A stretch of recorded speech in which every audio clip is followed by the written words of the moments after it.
and learning about ourselves. Nothing else. Learning about ourselves. Transforming ourselves through learning. Now, if you can be transformed by learning about yourself, then those states of mind where you gain what you might regard, let us say we can place them hierarchically. Let us say we can place insights into the self hierarchically. That's the highest, etc. Would it not be interesting if we can present them in this way, that we could say, these insights into the self, into oneself, are they related to anything? And if so, what? Look at, suppose these things are nothing other than degrees to which a person can be said to become enlightened, because you become enlightened about yourself and the nature of reality. Well then, if that's the case, you're going to get insights into yourself. Wait a minute.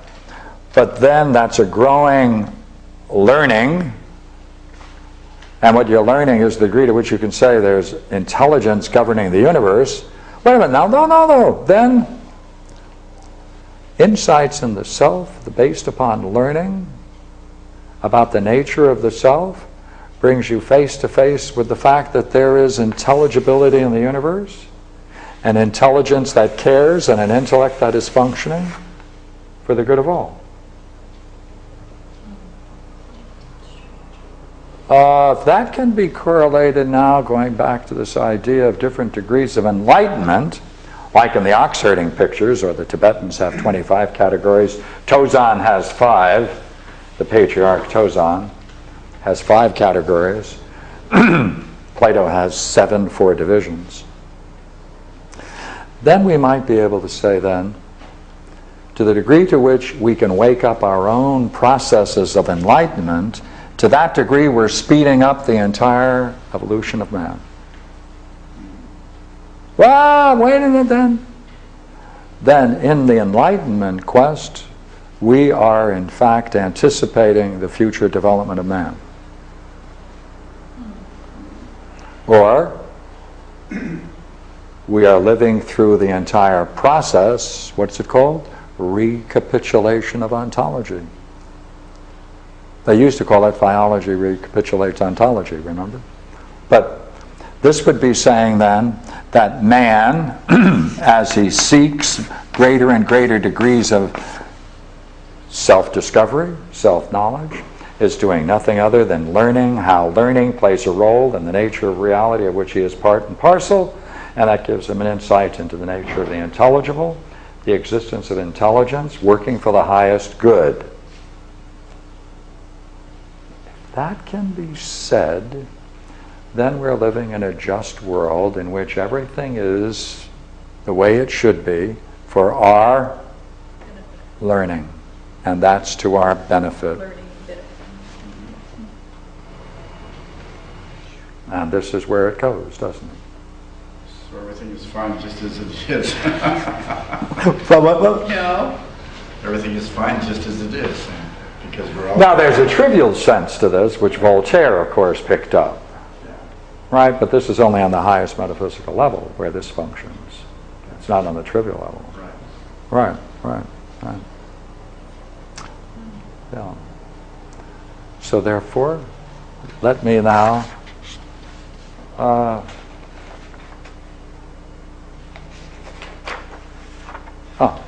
okay. I want to go back to our questions. Before we threw them out, why does it exist? Now we can go back to whys. Now we can use the whys now, can't we? Now we can use the whys. Hey, why is there existence? Why do you and I exist? To learn. For learning. Huh? That's your idea. Why did you and I come into existence? It was time to learn something. Time to learn. Right? So then the entire universe then, through our existence, is turning upon itself to discover itself. Therefore, one discovers in this that the nature of reality is best, therefore there is goodness. If it's best. But if there's that possibility, this only works under one condition. And that is, there must be that ability at the very heart of reality to turn upon itself, self-discovery. That's called essence, or what we call in Greek, ousia. Right? That ability of reality to turn upon itself and reflect upon itself. Now, for that to be present, that means we're face to face with a kind of existence that always is. That is, we want that whole in which we can see our highest part functioning most ideally. And that's when we're learning. Wait a minute, when we're learning, therefore, on this level of self-discovery, we are in fact utilizing the highest level of our own intelligence, freeing the highest part of our own intellect to grasp the nature of reality and discovering its intelligible basis. Oh. When you do that, you see, if I can just go one more step,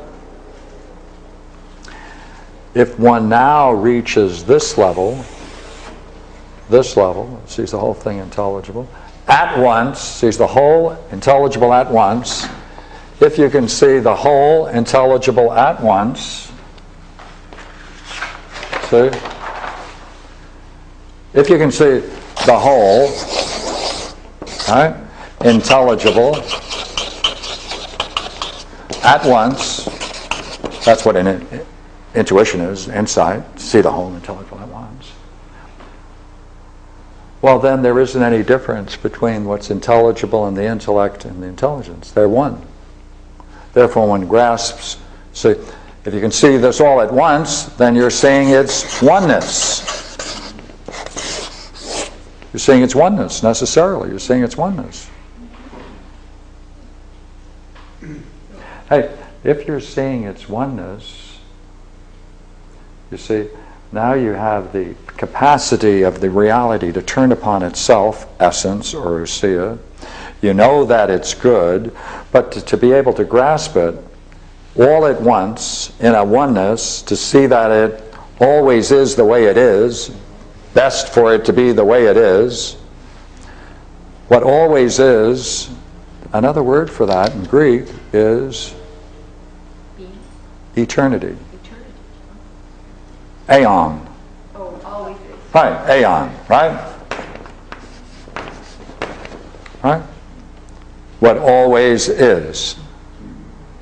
Therefore, in this culminating experience, one has to see the nature of reality as good, goodness at the very core of it, brought about by a turning about and seeing into the nature of oneself, into the nature of reality, and therefore one grasps what always, one sees the intelligible all at once in its totality as a oneness, always is, eternity. Therefore there are three major ideas necessarily: eternity, essence, and goodness. So what? Look here. That's rather curious, you see. We see then the need for these three terms, right? Essence, that ability to turn upon itself, goodness, and eternity. These are the three primary ideas